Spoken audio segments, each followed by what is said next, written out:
Is STRATFI actually worth it? It's not easy. This is a tough decision to say we're going to go down this pathway and cross the valley of death. I've personally helped companies win over $156.9 million through this process. Nothing beats the pure joy of getting that email and recognizing, hey, we're truly going to scale out our VR application for the biggest customer on the planet. Or you're recognizing, hey, the digital aircraft that we want to build, we now get the chance to do that. And you don't have the pressures of engaging on the venture capital side. Everyone wants to get that email that they've won STRATFI, but is this right for you? Is STRATFI the right path for every company? Today, we're going to talk about how to qualify for the STRATFI program, what the requirements are, and how to win. I was just talking to a company yesterday, and they have $1.2 million in sales on the commercial side. And they've now won 2 different phase 2 SBIRs, and they're wondering, hey, is now the right time for us to go after a larger STRATFI opportunity? And I had a deeper conversation with them around, are they engaged with their stakeholders? Are those stakeholders interested in actually transitioning this technology to a long-term use case? How is their prototype project going? These are the types of companies that are in the right place, where you have a successful pathway on the commercial side and you want to augment and grow this with a government stakeholder program office that's going to be your true customer here. And they're bought off on saying, this is a capability we need to deliver for the warfighter. And the end users are saying, hey, this is game changing for how we operate on a day-to-day basis. If you're a company like the one that I just talked to yesterday, you might be wondering, well, how do I qualify? What else do I need to know or do? The first thing you need is you need to make sure that phase 2 you're on, it's been at least 90 days, and or you have completed that phase 2 within the last 2 years from package submission. You need to make sure that you haven't been awarded a sequential phase 2 on top of your phase 2 award. And you need to make sure that the work's gonna be performed in the United States, that you meet all the matching funds requirements. And that means the commitments from the government stakeholders for the defense only option, or the government stakeholders and private capital for the dual use option. And lastly, we need to make sure we have the right signatures and buy-in for the collaboration agreement. And that buy-in, you need the commander of Air Combat Command, or you need the commander of the Information Superiority Division to be the signer on your collaboration agreement. And what that means is they need to have an understanding of how your capability is going to help them deliver on the mission of information superiority. And you want to make sure that they can tie that narrative through the funding lines over the next 2 to 4 year period.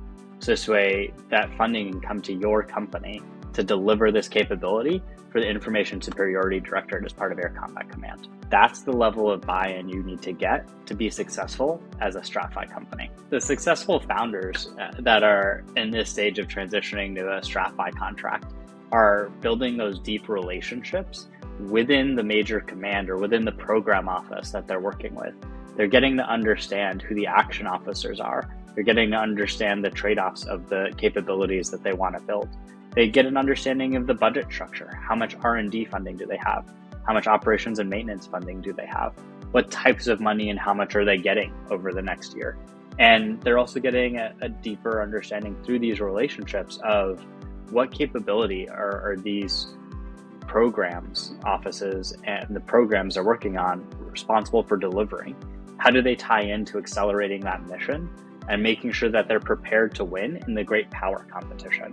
That set of relationships a founder is building are extremely important in being able to position a company for success in how you're helping the military achieve its end goal here, which is to defend our nation.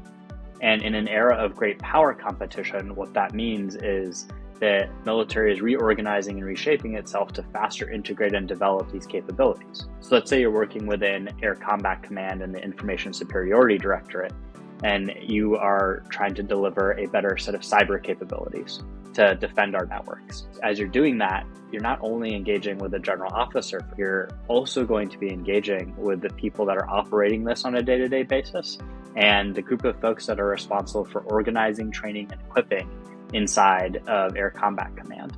They need to be able to see the value of what you're bringing to the table and how it's helping those end users. And when you're able to tie that narrative together with concrete data and examples of how you're doing this through your phase 2 work and why it would be valuable to scale this to the STRATFI program, That's how you're starting to win when you have the conversations in these relationships. The biggest hack you can go after in communicating the advantage of the STRATFI program is the fact that you can get a dollar for dollar matching through the STRATFI program for every dollar that the government customer can bring to the table. When you're going to a government stakeholder, often as a startup, it feels like, hey, we're asking for more and more money. But the reality is here, you're actually bringing them money to the table for every dollar that they're giving to you as well. That's one of the huge advantages of the STRATFI program, is it's meant to be this bridge across the valley of death, where you can bring additional funding to the table to help them integrate this capability across the command. You might be asking, so, hey, is STRATFI worth it for us? Or how are we going to actually get a sponsor on board and convince them of the budget outcomes? Well, I've helped multiple companies do it. And if you want to understand what the ins and outs of this process are, or how you're going to get in touch with a stakeholder, I can help you walk through that conversation. So reach out to me on theoutpost.com.